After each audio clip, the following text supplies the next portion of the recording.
to honor you, Panginoon, and follow your way.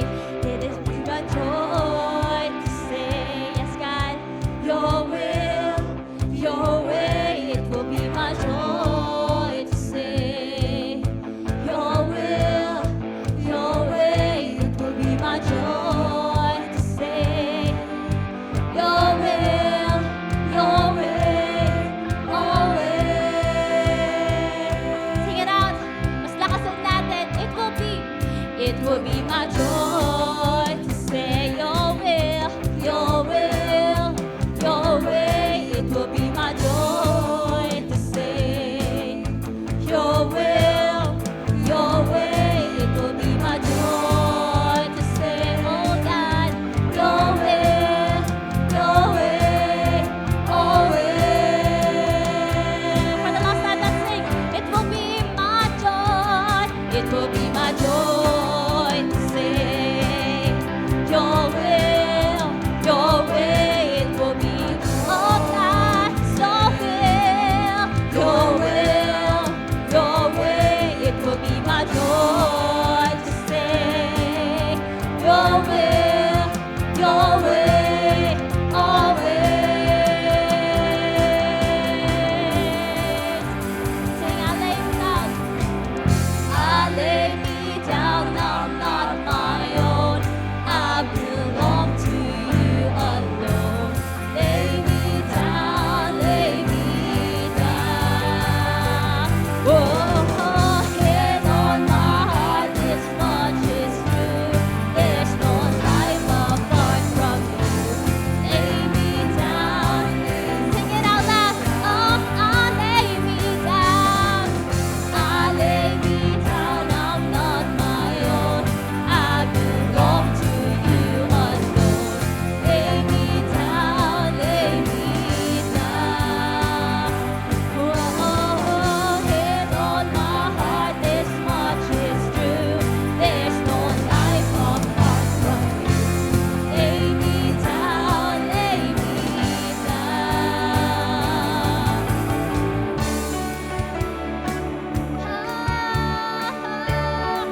light, it fills my days. It leads me in your way. Forever I surrender all to you. And I live to worship you. My Jesus, you're the only one for me. Nothing will ever take your place. My precious Savior.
honor your name, to worship you, Father. And we desire you, God.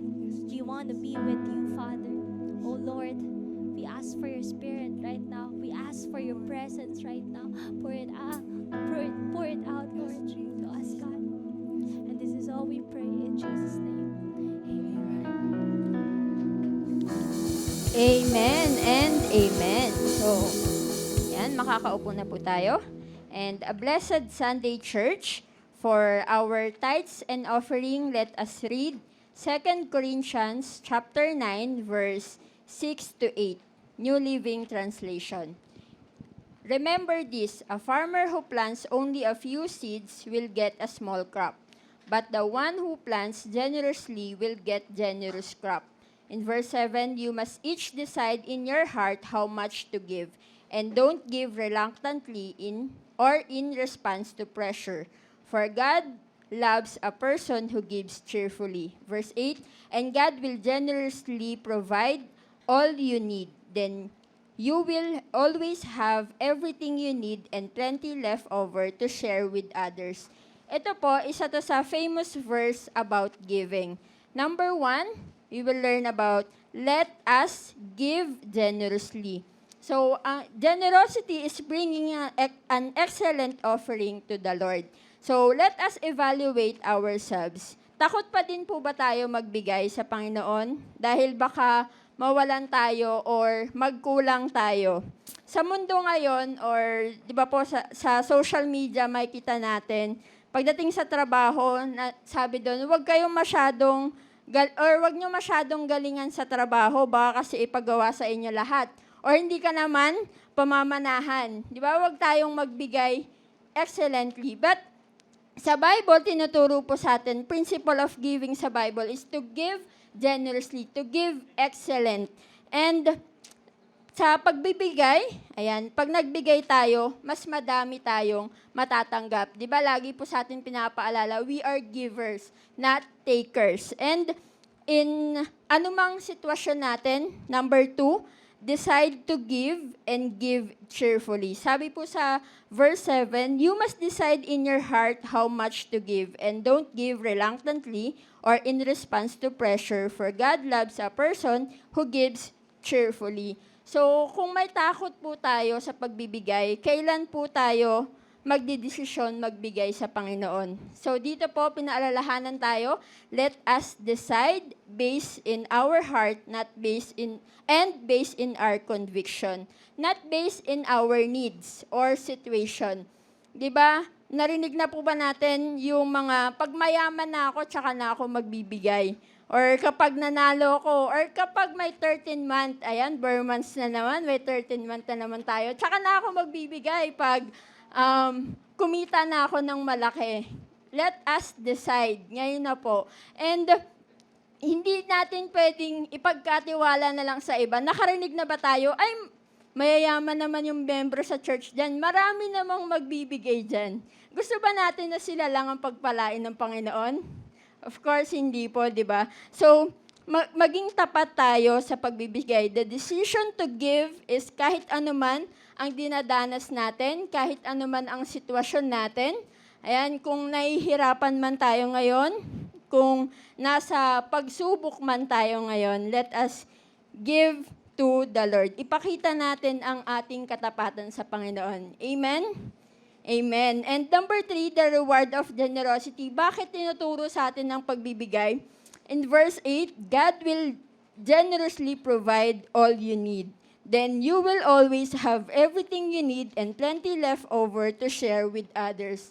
Ito po ang pangako sa atin ng Panginoon. Pag nagbigay tayo with open hands and hearts, hindi po tayo mawawalan. Bagkus, plenty left over ang matitira sa atin. Siksik, liglig, at umaapaw. Huwag po nating isipin na pag nagbigay tayo, magkukulangin tayo, mawawalan tayo. Hindi po. Ang pangako sa atin ng Panginoon, everything you need and plenty left over to share with others. Meron pa po tayong maibibigay sa iba. Makakapagtulong pa po tayo sa iba. So, ang pagtulong at pagbibigay, ito po ay pagsunod sa ating Panginoon. Mas lalo pa po tayo niyang pagpapalain. Lahat tayo gusto ng pagpapala. Amen? Amen. So, let us continue to excel in giving, and the Lord will bless us. So for our organized or designated giving, red is for our tithes. Ito po yung 10% of what we receive or our income. So magtapat po tayo sa ating pagbibigay. Blue is for special projects. Ito po yung tatlong offering natin sa Panginoon. Yung blue is for special projects. Dito po natin kinukuha yung improvement ng ating church. And white naman po is for benevolence and mission. So, patuloy po tayong magbigay. Nasimulan na po ang ating campus ministry. Ang ating kids outreach ay nagpapatuloy po. So, patuloy tayong maging tapat kahit sa white envelope. And brown is for our building project. So, madami po tayong nasimulan this week. At isa po yon ang ating building project. So, patuloy po tayong magbigay, hindi lang sa umpisa. Ayan, patuloy tayong magtapat sa Panginoon. Madami pa pong process ang ating building project. So, patuloy lang po tayo. So, lahat po tayo ay tumayo at manalangin.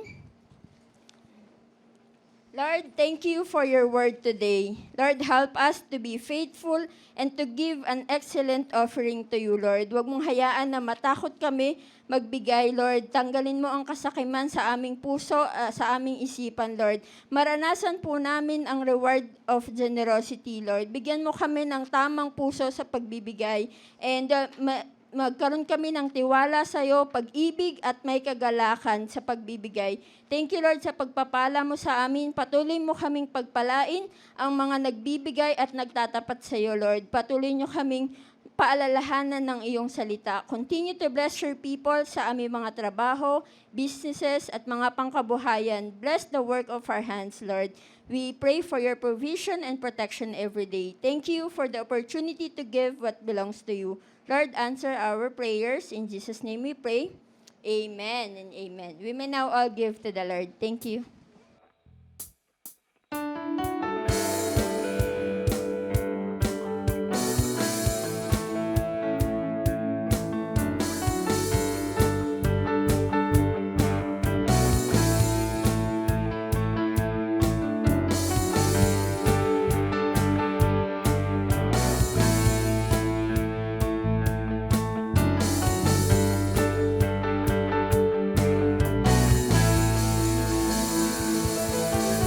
Hallelujah! Good morning, Solid Ground.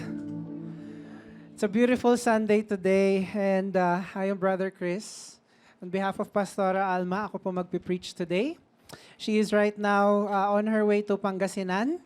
So let's pray for her. She is invited to speak sa isang anniversary ng isang malaking church doon. So let's pray for her na ang wisdom, anointing ay mapasa kanya.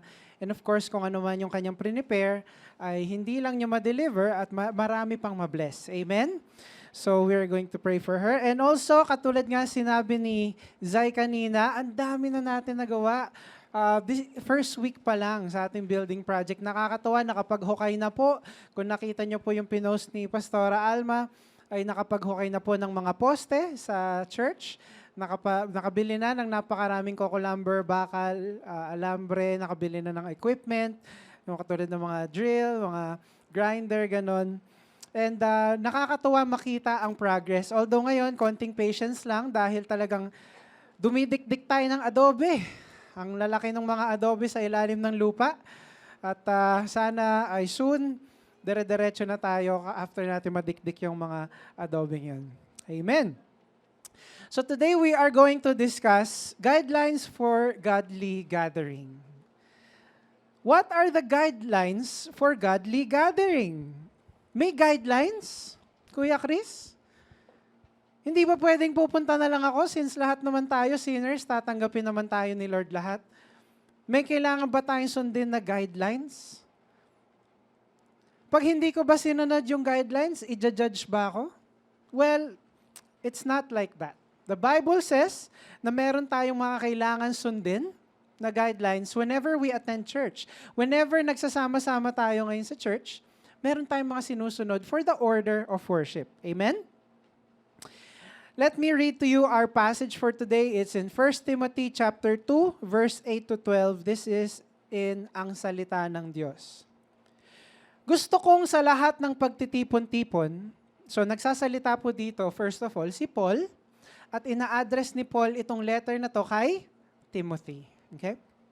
Gusto kong sa lahat ng pagtitipon-tipon ay manalangin ang mga lalaki ng may malinis na kalooban, na sa pagtaas nila ng kamay sa pananalangin ay walang galit o pakikipagtalo. Verse 9, gusto ko rin na maging maayos at marangal ang mga babae sa pananamit nila, at iwasan ang labis na pag-aayos ng buhok at pagsusuot ng mga alahas o mamahaling damit. Tingnan natin mamaya, no? Yung verse na to. Verse 10.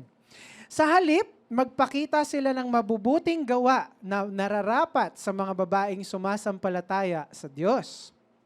Verse 11. At kung may nagtuturo, dapat tahimik na makinig ang mga babae at lubos na magpasakop.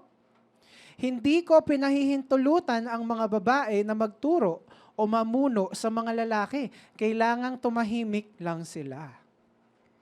Medyo harsh ang passage. Pray tayo. Okay lang. Let's bow our heads and pray. Dear God, we thank you, Lord, for the word. We thank you, Lord, we are about to receive a good word from you. Father, hide me behind your cross. Let your glory be shown.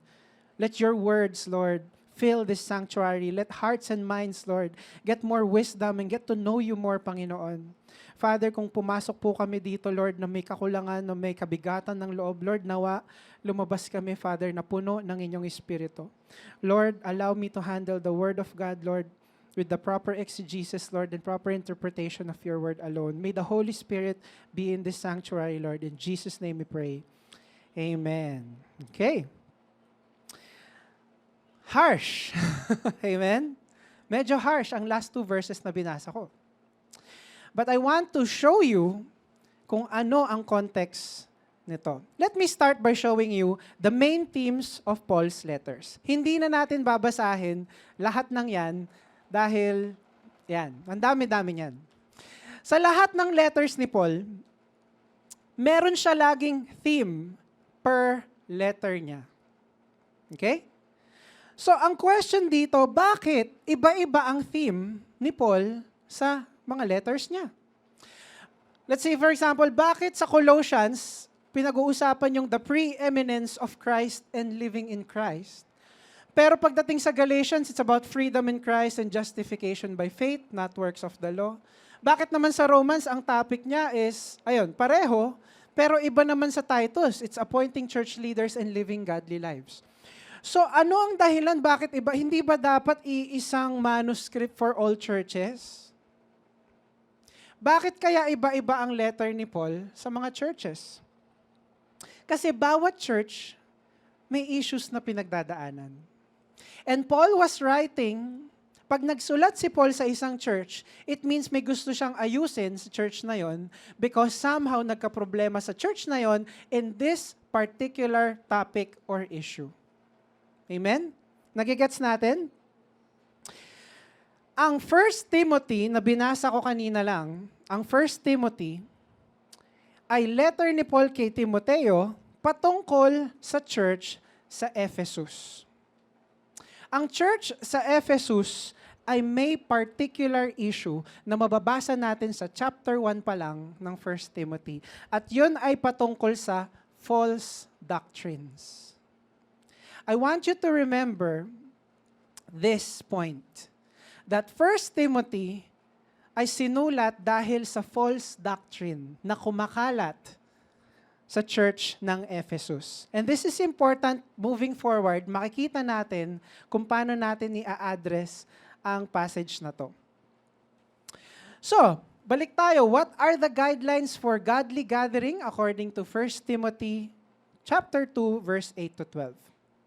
Sabi sa verse 8, gusto kong sa lahat ng pagtitipon-tipon ay manalangin ang mga lalaki ng may malinis na kalooban, na sa pagtaas nila ng kamay, sa panalangin ay walang galit o pakikipagtalo. Number 1, we need to resolve conflicts. Resolve conflicts. Sabay-sabay nga po natin sabihin, 1, 2, 3, go. Resolve conflicts. Amen. This is very important. Ngayon, bakit ito ang naging bakit ito ang naging number 1 according to verse 8? Sabi doon, no, gusto kong sa lahat ng pagtitipon ay manalangin ang mga lalaki ng may malinis na kalooban, na sa pagtaas nila ng kamay sa panalangin, walang galit o pakikipagtalo. So pag ganyan ang sinabi ni Paul, ano yung issue? Ano yung issue nila at the time? Merong galit. Merong nakikipagtalo. And we can say, because this letter is about false doctrines, na meron ng mga nag-aalitan dahil sa false doctrines na pinaniniwalaan ng iba. Ang Ephesus, ang background niyan, galing yan sa worship of the goddess Artemis, Greek mythology.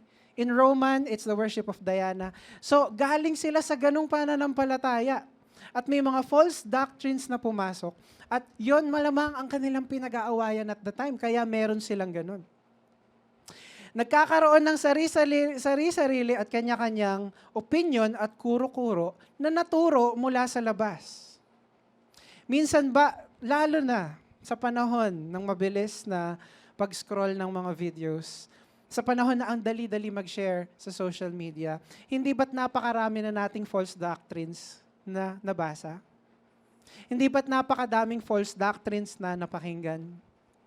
Naalala ko dati, when I was in college, na-pick up ko tong librong to, and I'm not gonna tell you kung ano yung laman, pero there was so much false doctrine. At sinasabi pa doon na hindi totoo yung sinabi sa Bible kasi ganito, ganyan, ganyan. I was shocked. Na-shock ako. Ha? Bakit hindi totoo yung sinasabi sa Bible according dito sa librong to? So lapit ako sa pastor ko, sabi ko, totoo ba to? Bakit ganito, ganyan, ganyan, ganyan? And sabi niya sa akin, di ba may faith ka? Bakit binabasa mo yan na nagtatanggal ng faith mo? And it's true. That's why sinasabi ng Bible, kailangan natin mag-operate in our faith.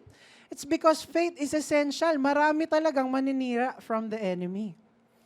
And after a while, na-realize ko na may kasagutan kung bakit ganun yung sinasabi nung librong yun. Okay? So, meron talagang ginagawa ang kaaway para magpasok ng doktrinang kakaiba. So, ito yung kailangan i-resolve ni Paul sa Ephesian Church. Kapag may kaaway tayo, ang hirap lumapit kay Lord. Amen? O hindi rin? Kaya? O manhid na? May ganun ba dito? Pero pag, alimbawa, nag-away kayo sa pamilya, tapos iniwan mo sila, nag-church ka. Talaga, madali ba para sa atin? Hindi, di ba? Halimbawa, yung kaaway natin nandito. Wag nang tumingin. Sa akin lang tingin, please. Mabubuko tayo. Paano kung yung kaaway natin nasa church mismo? Sa hindi inaasahang pagkakataon, hindi naman natin ginusto, nagkaroon talaga tayo ng alitan with the brother or with the sister sa solid ground. It's possible. Because we are humans, meron talaga tayong flesh na nagfa-fight. Meron talagang pleasure na nagfa-fight sa atin, and we just have to control it. So ang hirap po, ang mahirap dyan, huhulaan pa natin kung anong service siya a-attend para hindi tayo umattend sa service na yon. Ano kaya yun? Last week, 8 a.m. siya eh. Siguro 10 a.m. ako. O kaya, iwasan niya ako, so magte-10 a.m. siya, so mag-8 a.m. naman ako ngayon. Di ba? Ang stressful. Napakahirap po talaga. Ang worst, tumigil tayo sa pag-attend, nag-online worship na lang tayo. Huwag naman sana. Amen? Matthew 5:23-24. Kaya kung nasa altar ka at nag-aalay ng iyong handog sa Diyos at maaalala mong may hinanakit sa iyo ang iyong kapatid, iwanan mo muna ang handog mo sa harap ng altar, makipagkasundo ka muna sa iyong kapatid at saka ka bumalik at maghandog sa Diyos. Amen? Resolbahin ang conflict with the brother or with the sister. Nasaktan ka, hindi niya alam na nakasakit siya. Lapitan mo, brother, sister, sorry. Gusto ko lang mag-confess, nasaktan kasi ako last week, last month, nasabi mo. I'm sure, since mature Christian naman yun, I'm sure, sasabihin niya, I'm really sorry. Pasensya ka na. Hindi ko alam na nakasakit pala ako. That's why we need to be careful sa mga sinasabi natin. Minsan, close na tayo sa small groups, magkakaibigan na tayo, lumalabas pa tayo together. But sometimes, we still need to be careful. Baka masyado natin feeling na parang pwede na natin i-joke ang mga joke na yon. Pero minsan nakaka-offend pa rin yun. So let's be very careful na hindi tayo magkaroon ng alitan. Mahirap po mag-praise and worship kapag may kaaway sa church. Diba? O kaya pag ikaw may kagalit ka sa church, taas-taas kamay. 100 lang utang mo, di mabayaran. Ang hirap, na-judge natin sila, feeling mo na-judge ka, ayun na, ang gulo-gulo na. Sobrang distracted tayo mag-worship. Amen? Ang hirap ng kalagayan. Let's participate in the activities sa praise and worship, sa communion, sa small groups. Para hindi tayo na tatanong, bakit ganun si brother, may kaaway ba siya, ganyan. Bakit bigla siyang tumakbo sa baba, ayaw mag-small group? Di ba? Ipaliwanag natin yun. Eto, away ng pamilya. Nangyayari ba yon Sunday ng umaga o hindi naman? Nangyayari yon, di ba? Madalas nga Sunday ng umaga pa. Bakit kaya sa tingin nyo? Nasaan yung shampoo na binili ko last week? Andito lang yun, ganyan. Ay, ginamit ni ganyan. O, away na. Linagay ko lang dito yung damit ko, sinong gumalaw? Yung sapatos ko, bakit ang dumi? Mga ganun. Maliliit na bagay, di ba? O, yung mag-asawa. Tignan natin. O. Nag-away kayo nung gabi. Sabado ng gabi, biglang may away kayo. O di hindi kayo nagpansinan. Natulog ng bato lang ang puso. Away kayo eh. Nag-alarm yung phone mo, gising na ako siya, nanatili sa kama. Nagbobotones ka na, ready ka na, paalis ka na. Tulog pa rin sa kama. Kahit anong dabog mo, hindi nagigising. Ang hirap kasi gisingin ng gising. Tama, di ba? Tapos sisisigaw mo na lang, basta aalis ako in 10 minutes, ha?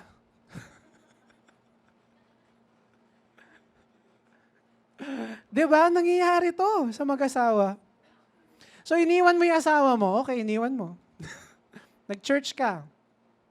Tapos, ang saya-saya mo bigla, ay, buti na lang sa church, ang sarap ng pakiramdam, walang asawang may top. yun minsan ang nafe-feel, di ba? Kasi nga, iniwan mo na doon. So, andyan na, ay, nag-worship ka, ay, yaan mo na ang mundo sa likod ko. Hayaan mo sila. Pag-worship ako, ay, sister, brother, ito ang mga ano ko. O di ngayon, nag-small group tayo. Uy, sister, bakit wala si husband mo? Ay, nako, ewan ko. Next question, please. Ay, ako, yun na naman. Meron na namang topak. O, edi chinismis na natin sa small group. E di ba mahal natin asawa natin? Bakit natin chinichismis sa small group? Ngayon, pwedeng magkabati na kayo pag uwi mo, pero ang alam pa rin ng small group mo, galit pa rin siguro sila 1 linggo na. Di ba? Nagtanim na yun sa isip nila, hindi ka naman nag-update, okay na pala kami. Kasi nga, yun nga eh, nabigay na natin yun. Dahil sa away na yun, hindi natin inayos. Magiging tingin sa atin, parang lagi tayo may away with our husband. So, ang away talaga laging nandyan yan sa mag-asawa. Amen? Eh?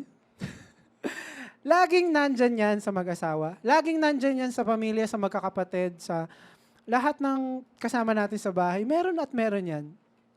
Pero itong sasabihin ko, ipagtanggol natin pa rin sila. Alam niyo ba, mas maipapakita natin ang pagmamahal natin sa kanila kung sa gitna ng pinagdadaanan yung yun, kaya mo pa rin ipagtanggol yung asawa mo, yung kamag-anak mo, yung kapamilya mo sa gitna ng ibang tao. Yun ang pagmamahal. Ewan ko na lang. 'Di ba? Kasi hindi mo siniraan kahit naggalit, kahit kanina gusto mong buhusan ng tubig para lang magising. Hindi.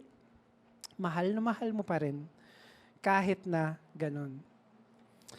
So paano yan? Ang saya ng buong araw mo, nakapag-church ka, tapos umuwi ka. Umuwi ka sa bahay, tapos naalala mo, ay galit pala kami ng asawa ko. biglang parang yung mood mo magbabago. Ang hirap nun kasi na-feel ka na ng joy in the presence of the Lord. Naramdaman niyo na ba yun? Nag-church kayo, you are filled with joy. Tapos pag uwi mo, kailangan mong baguhin ulit, tanggalin ulit lahat ng joy sa heart mo para lang magalit sa kagalit mo sa bahay. Do you see how complicated you are making life? Napakahirap ng buhay na ganun. God has filled you with joy sa church. And that's why this is what we do, kami ni Pastora. Hindi, talagang nag-aaway din po kami. Yes. Yes, it's true. It happens. We try our best na i-resolve yung away na yon bago mag-ministry, bago mag-Sunday morning sa church, bago pumunta ng small group yung isa, bago ako mag-ministry. We try our best na i-resolve yon bago kami pumunta sa ministry. Now, lagi ba nangyayari yon? Hindi. Minsan talaga, dahil walang oras, dahil may konting pride, hindi nangyayari. Minsan talaga, pumupunta siya sa ministry niya, ako pumupunta ako sa ministry ko, na may konti pa ring alitan. Tampuhan. So what happens? Pagdating natin sa event natin sa church, or kung ano mang ginagawa natin sa ministry, nafe-feel tayo ng joy of the Lord's presence because it's biblical and it really happens sa atin, di ba? Now, habang may joy ka sa heart na yun, umuwi ka. Dala mo yung joy na yun sa heart mo. Use the joy in your heart to forgive. Can I hear amen? Bakit mo kailangan biglang i-transition ulit yung heart mo into a bad mood dahil lang sa pride? It's such a waste. Sayang yung time mo. God filled you up. Filled your heart with joy. Gamitin natin yun to forgive. Uy, nga pala. Sorry kanina. Masaya na ako. Masaya ka na rin, ha? Di ba? Yun ang ginagawa namin ni Pastora pag galing siya sa ministry or ako. Dahil may joy na sa heart ko, it's so easy to forgive. Pag uwi namin, kakwentuhan kami, oy, ang saya kanina sa ministry, ito nangyari. Sorry kanina. I love you. Gamitin natin yung joy na yun. Huwag na natin i-hold yung grudge. Huwag na natin, binago na nga ni Lord yung heart natin sa church. Bitawan mo na, let it go. Kung meron kang iniwan sa bahay today, na medyo di ka natuwa sa kanya, pag-uwi mo, kahit kasalanan pa niya, do them good. Amen? Kung hindi ko ipinahayag sa Panginoon ang aking mga kasalanan, hindi niya sana ako pakikinggan. Paano tayo patatawarin kung hindi natin kaya magpatawad? Humihingi tayo ng tawad, Lord, sa praise and worship natin, sa prayer. Lord, patawarin niyo ako sa mga ginawa kong kasalanan. Pero tayo, meron pa tayong hindi pinapatawad. Mahirap po yung ganon. Psalm 66:18, kung hindi ko ipinahayag sa Panginoon ang aking mga kasalanan, hindi niya sana ako pakikinggan. Kung hindi natin aayusin yung heart natin, baka yun yung reason, ang prayers natin, hindi nasasagot ni Lord. Baka yun yung reason na hindi tayo pinakikinggan ni Lord. Dahil yung heart natin hindi pa ayos. Lord, bakit yung prayer ko hindi nasasagot? Well, ayusin mo muna yung mga problems sa bahay mo, sa heart mo. Amen? Let's go to verse 9. Gusto ko rin, sabi sa verse 9, gusto ko rin na maging maayos at marangal ang mga babae sa pananamit nila at iwasan ang labis na pag-aayos ng buhok at pagsusuot ng mga alahas o mamahaling damit. Sa halip, magpakita sila ng mabubuting gawa na nararapat sa mga babaeng sumasampalataya sa Diyos. Tingnan lang natin ito mabilis. Sa verse 8 tsaka sa verse 9. Sa verse 8, lalaki ang pinatutungkulan. Amen? Sa verse 9, babae. So sinasabi sa verse 8, kayong mga lalaki, bago kayo mag-pray, ayusin niyo yung hearts nyo at yung mga away nyo. Sabi naman sa verse 9, kayong mga babae, yung mga suot nyo, ayusin nyo, maging modest kayo. Gets nyo ba? May situation na nangyayari sa Ephesus patungkol sa lalaki at patungkol sa babae. This is essential na maintindihan natin. Kapag nagra-write si Paul, there's always an issue na tinatry niyang i-resolve. At yun yung issue na nangyayari sa Ephesus at that time. Okay? So verse 9 ulit tayo.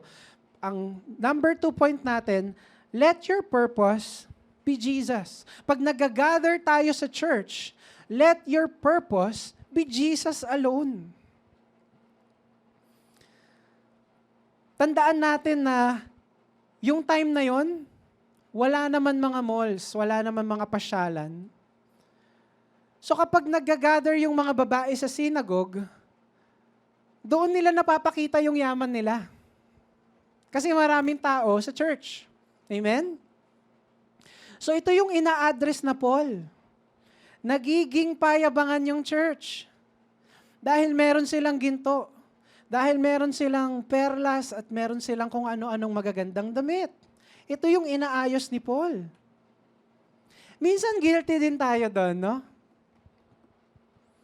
Ay, sa Sunday, susuotin ko yung Jordan ko. Ay, sa Sunday, susuotin ko yung maganda kong damit. Ay, sa Sunday, 3 hikaw dito, 5 dito. Alam mo yun? Yung napakamamahali mong gamit, doon mo sinusuot pag Sunday. Now, i-address ko yan, don't worry. Huwag kayong mag-alala, ano ba to si Chris?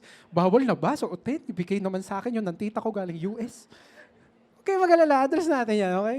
Wait lang. Ang reminder sa atin dapat, ang purpose lang dapat natin ay si Lord. Amen? Hindi naman ibig sabihin na mag-duster tayo sa church. Okay? Kung magda-duster, try mo, malay mo, bagay sa'yo. Hanap ka ng kasya sa'yo. Try lang. Huwag ka sumama sa picture. So, hindi naman ibig sabihin na magdamit tayo ng pambahay sa church. Kailangan din syempre pumorma tayo. Hebrews 4:12, last part. Nalalaman nito ang pinakamalalim na iniisip at hinahangad ng tao. So this is talking about God. Alam ng Panginoon yung nasa puso mo, yung iniisip mo. Bago mo pa isuot yung damit na yan, alam niya na kung bakit mo sinusuot yung damit na yan. Magsuot tayo ng maganda, no problem, pero siguraduhin natin na para kay Lord, hindi para sa tao. Amen? Sino po dito may suot kang gold? Secret lang para hindi ma-hold up. Sino dito naka-pearls ka? Pearls. Necklace or... Ay, sakto. Oh, yeah. Hindi yan biblical. De, joke. Joke lang. Biro lang. Di ba, ano siya eh, parang, sabi, alahas eh, di ba? So, sino dito talagang nag-i-spend ka ng time mo sa buhok mo? Talagang kailangan perfecto. Diba? Sabi kasi sa Bible yun eh. Diba? Sino dito, suot mo ngayon yung mamahalin mong damit o sapatos? Dala mo ngayon yung mamahalin mong bag. Look, ulit. It's not about kung dala mo yung mamahali. It's about the heart. Bakit mo yun ginawa? Ano yung heart mo? Heart mo ba dahil yung isang tao gusto mong i-impress or dahil si Lord? Gusto mo magbihis ng maayos para ipresenta ang sarili mo sa Panginoon. Amen? Kung kaninang umaga, nag-apply ka ng makeup mo at nasa isip mo yung crush mo, sana mapansin ako ni crush. Doon tayo yari. Kung sinuot mo yung pinakamaganda mong damit kanina para lang makita nung magandang girl, na may cute na smile, yari tayo dun. Kasi hindi yun dapat ang purpose natin. Kung normally, di ka naliligo sa umaga, pero... Joke lang. Kapatid, kung ang effort mo ng Sunday ay para sa tao at hindi para sa Lord, sobrang magiging distracted ka. Nag-worship ka, napapansin kaya ako ng taong yun. Diba parang... Si Lord dapat ang ating main reason kung bakit tayo nasa church. Hindi ka makapag-focus maigi. Madidismaya ka pa kung hindi siya nag-hi sa'yo. Madidismaya ka pa kung hindi ka pinansin. Pero kapag si Lord ang dahilan ng paggising mo ng maaga tuwing Sunday, iba yan. Siya ang laman ng isip mo habang hinahanda mo yung pinakamaganda mong damit. Excited ka sa presensya niya habang nagbibihis ka. Siya yung matatagpuan mo dito sa church. At gagawin ni Lord yung sinabi sa Jeremiah 31:25, sapagkat pagpapahingahin ko ang mga napapagod at bubusugin ko ang mga nangihina. Bubusugin ko ang mga nangihina dahil sa gutom. You dress up for the Lord, nag-prepare ka for the Lord, you come here with a heavy heart, God will meet you where you are. Do it for the Lord. Amen? Pwede ko ba i-address yung young people natin? Kabataan. Yan, sila Carlo J. Yan. Kabataan, gentle reminder, hindi pa panahon para gisingin ng pag-ibig, sabi sa Song of Solomon 2:7. Ano yan? Do not awaken love, guys.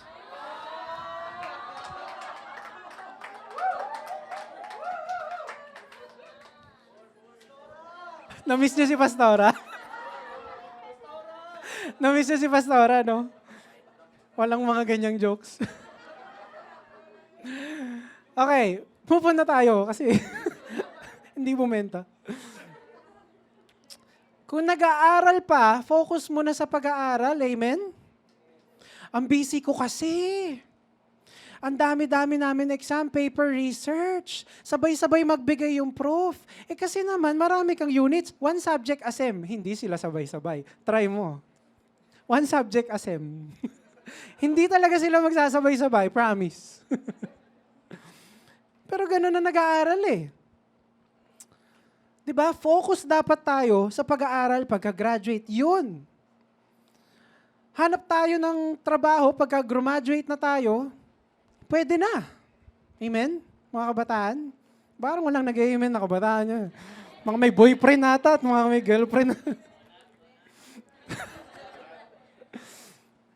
May isa, kakagraduate lang. Pwede na yun.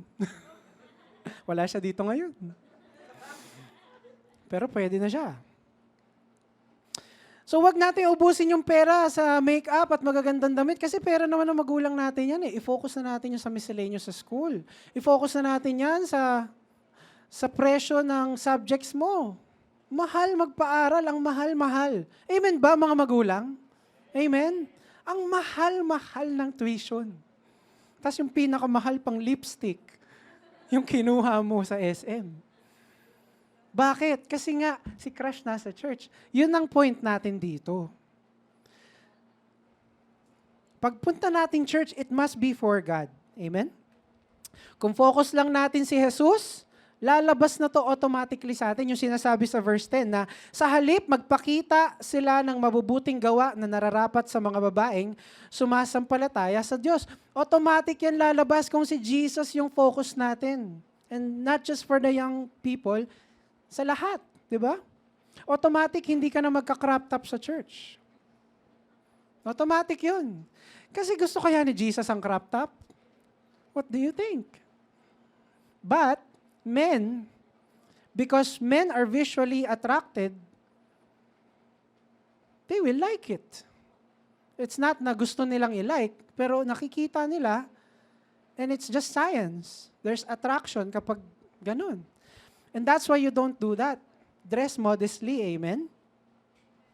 Automatic yan na kapag si Jesus ang focus mo sa church, hindi ka magsusuot ng sobrang daming pulseras, umaabot hanggang braso.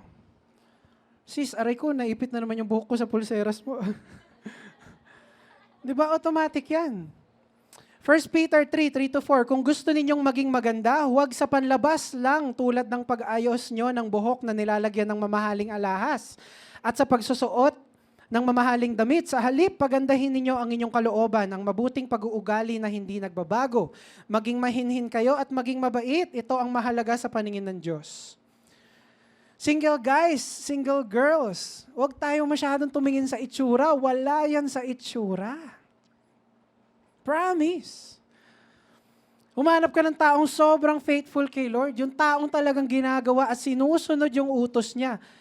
Tapos subukan mong kausapin yung taong yun, subukan mong kaibiganin, ay kapag hindi mo ba naman nakita na siya pala ang pinakagwapo at pinakamaganda sa paningin mo. Dahil sinusunod niya ang Panginoon at all times. Amen? Ako nga, hindi naman ako gwapo, pero... Okay, move on tayo, verse 11. At kung may nagtuturo, dapat tahimik na makinig ang mga babae at lubos na magpasakop. Meron ba ditong maingay na babae? Wala naman, di ba?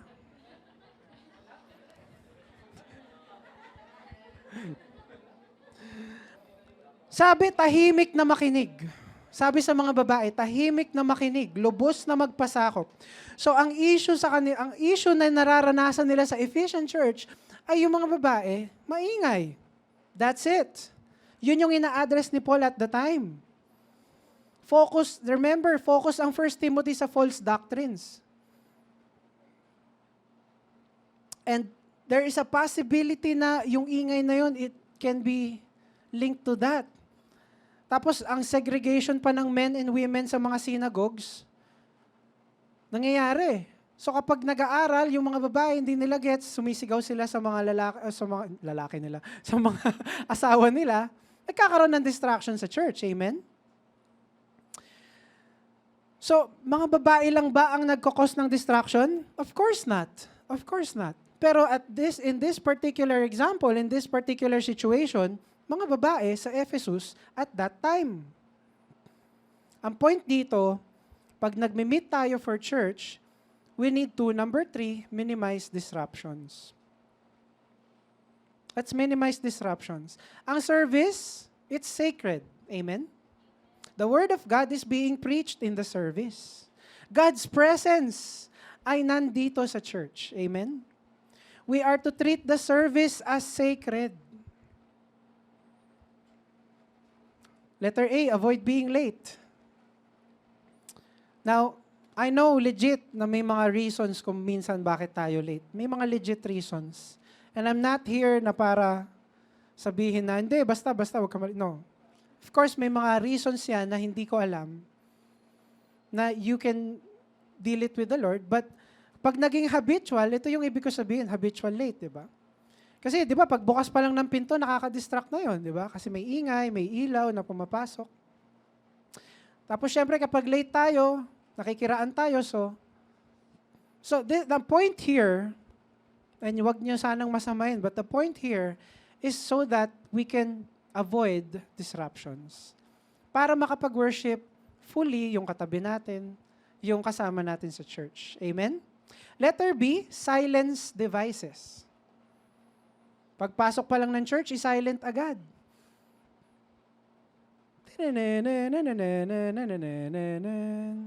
Kung di nyo alam, Nokia, lumang ringtone yan. Di ba? Tutunog agad, tapos parang, sino kaya yun? Ano ba naman yan? Ang storbo. Yung pala sa'yo, kasi hindi mo na off. Hindi mo na silent. Naghanap ka pa, lahat nakatingin na sa'yo. Letter C, let's follow our ushers. Amen ba, ushers?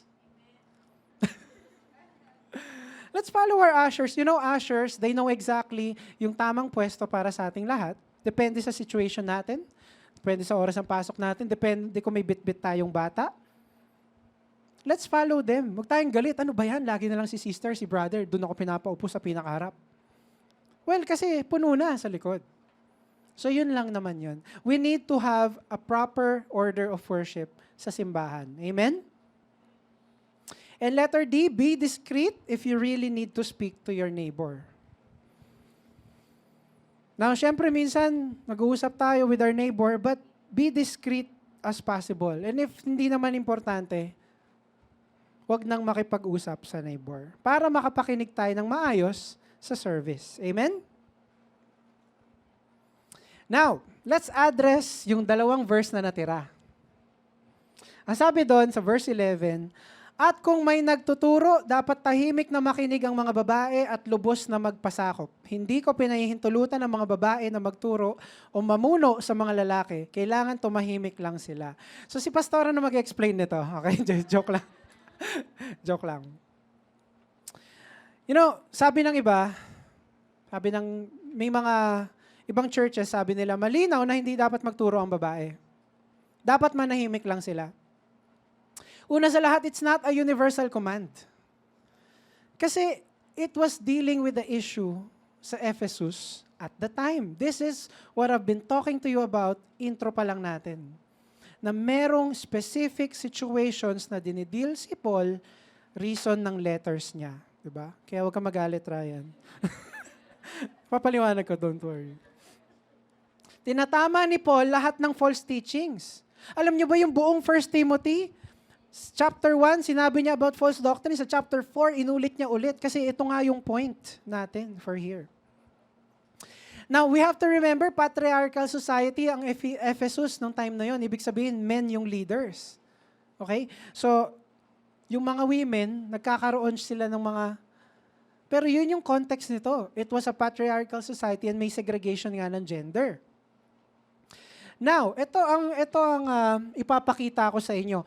Kung si Paul, ginusto niyang universal yung command na hindi magturo ang babae, ipaliwanag niyo sa akin to. Titus chapter 2, verse 3. Ganoon din sa mga nakakatandang babae, dapat ay ituro nila ang mabuti. Kala ko ba bawal magturo ang babae? Do you see the point? Sa Titus, iba yung issues nila, so hindi kinailangan i-handle o hindi kinailangan i-explain ni Paul yung about sa babae. In fact, ini-encourage pa niya. At ang daming mga naging prophets, Old Testament and New Testament, na babae ay nagtuturo. Amen? So this is not a debate about men versus women, especially sa pag-worship kay God. Pero ito may napansin ako sa mga churches. And sana hindi nyo isipan ng masama itong napansin ko.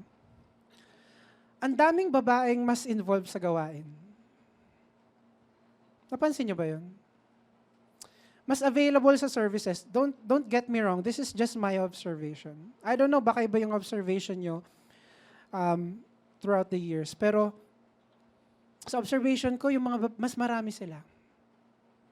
And mas uhaw sila sa salita ng Diyos. I'm not saying hindi uhaw ang lalaki, pero mas marami sila in numbers kung i-ratio mo ang babae at lalaki sa church.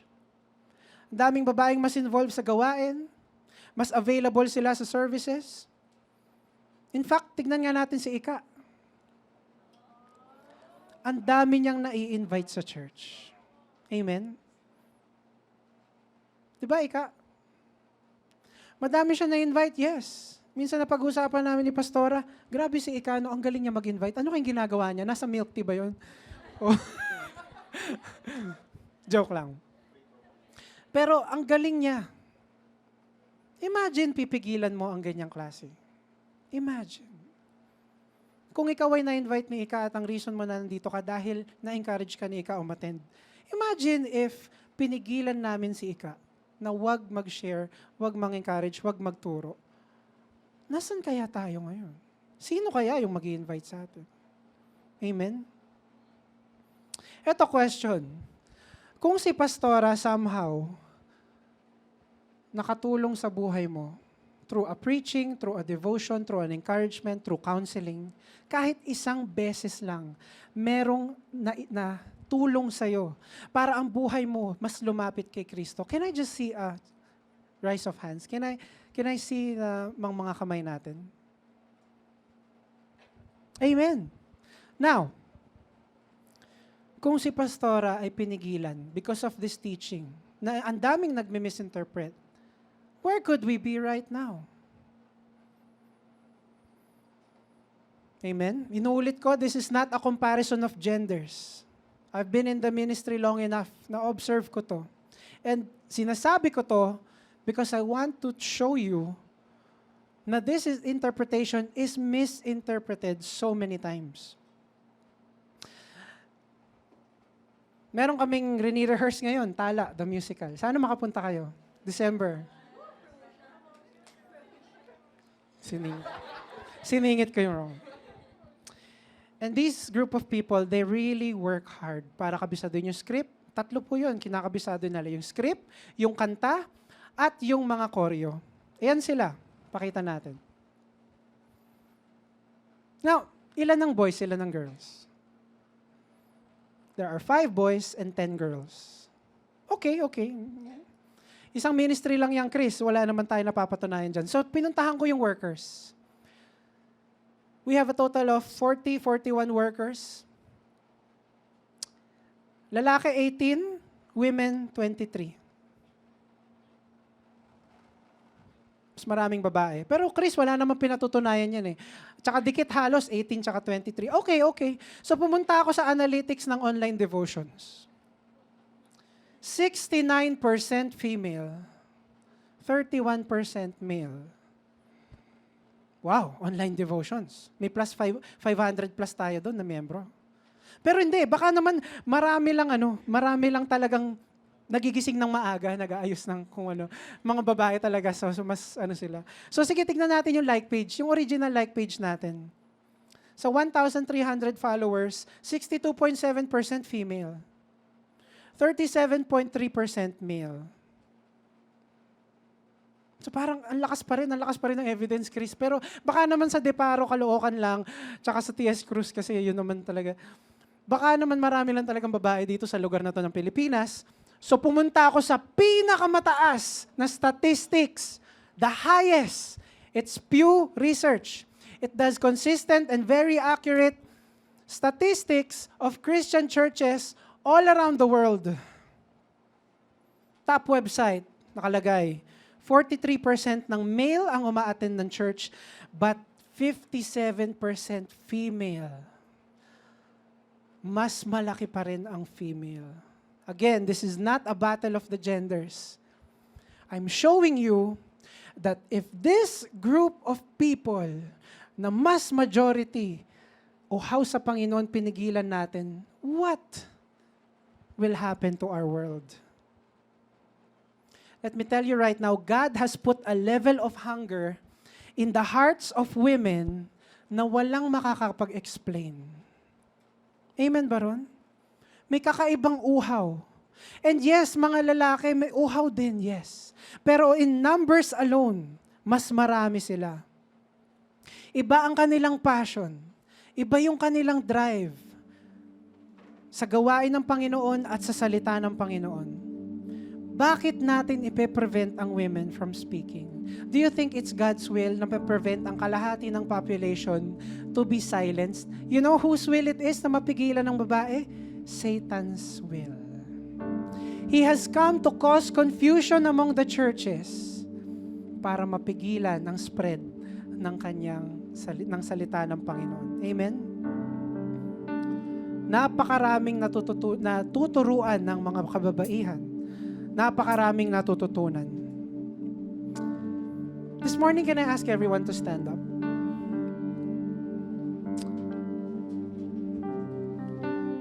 We're gonna worship God, pero una sa lahat, I want to declare something for all the women. Lahat ng mga kababaihan na nandito. I pray na hindi mag-burnout ang faith nyo. Those of you na hindi nag-give up, marami kayo dito. Sabi sa Bible, husbands, sabi daw, give understanding to the wives as the weaker vessel. Mas mahina daw ang mga babae. Oo, kasi pag nagpunong braso tayo ngayon, malamang matatalo ko ang kahit sino na babae dito. Pero, pagdating naman sa trabaho, sa kingdom ng Panginoon, wala kayong kasing lakas. You are there. You have a deep desire. Minsan, kulang man kayo sa oras, inuuna nyo pa rin si Lord. Amen? And we will sing this song to rededicate our lives to Him. Pero I also want to talk to the men. Guys, tayo yung minority, sabi dun sa nakita ko. Tayo yung 41%, tayo yung 31%, yung maliit.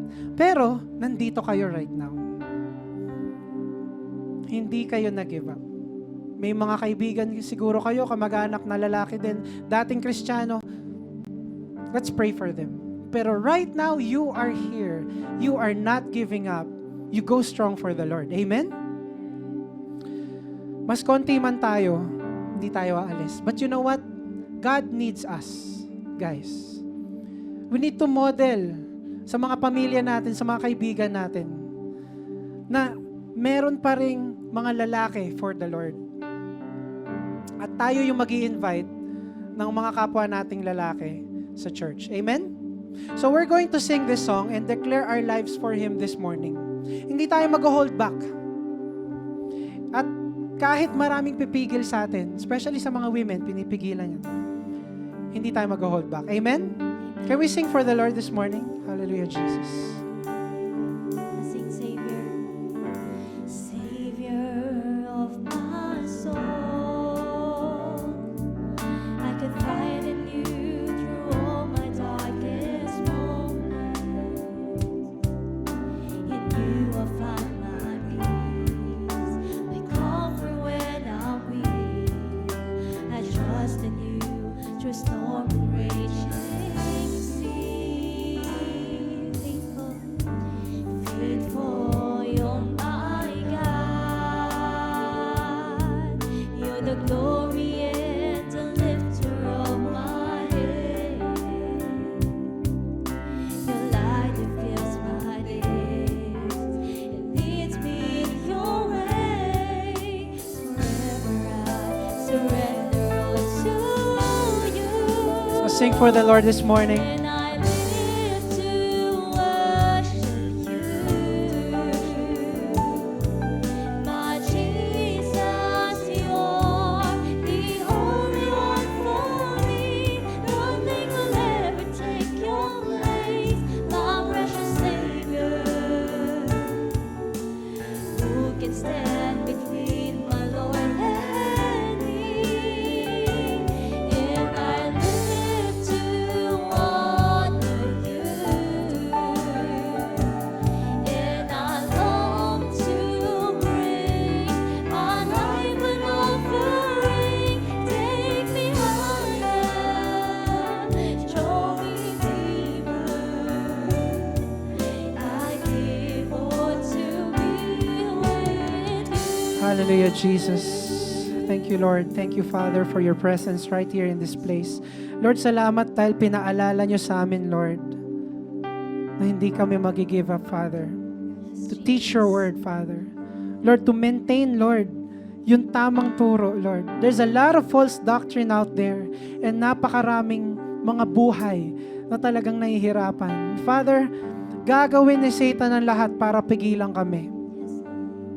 Yung mga babae namin sinasabihan, ngayon nalalaman na namin kung bakit matindi ang attack ni Satan against the women. Kasi grabe ang passion nila, Lord. Kasi grabe ang drive nila. Grabe ang uhaw nila for you. Father, right now we break, Lord, lahat ng misinterpretation na yan. And Father, we will give our best, our whole lives, Lord, teaching your word to people. Kahit sino, sa kamag-anak namin, Lord, sa mga kaibigan namin. Father, I pray for the women, Panginoon, bigyan niyo sila ng lakas, Lord. Sa lahat ng kanilang pinagdadaanan, Lord, nag-work sila, nag-aaral sila, Panginoon. Lord, they're still keeping your truth alive in their hearts. They're maintaining it, Lord God, as the highest, Lord, as the highest level, Panginoon, ng kanilang buhay. They are modeling it for others and they are testifying na kayo lamang ang dahilan ng lahat ng success nila sa buhay. And Father, we pray, Panginoon, palakasin niyo sila, Lord God, especially when they need it, Jesus. Especially when they feel down. Father, I pray for all the women right here, right now. Give them strength, Lord. Give them strength, Lord, in Jesus' name. Father, I also pray for the men. God, minsan yung mga men, sila yung kumukonte. Minsan sila yung parang nawawala, hindi umaattend. Pero Lord, kami, right here, yung mga men na nandito ngayon, Father, help us. Kami ang mag-aya sa kanila. Give us boldness, Father. Lord, boldness hindi lang sa kung ano-anong bagay, Lord, pero boldness sa salita niyo, Panginoon. Nawa hindi lang boldness para mag-share, kundi sa buhay namin, may sa katuparan yung dapat, Lord. Masunod namin yung dapat, ma-obey namin kayo ng tama, Father, para makita ng mundong ito na kami ay mga lalaki, Lord, na para sa inyo lamang. Kahit na ang dami-daming temptation, Lord, sa mundo, Father, we will do your will and we will be dedicated and focused on you alone. So thank you, Father, for the word. Bless us and guide us all throughout the week. In Jesus' name we pray. Amen. Palakpakan po natin ang Panginoon. Hallelujah. Thank you for attending. See you again next week and enjoy your small groups.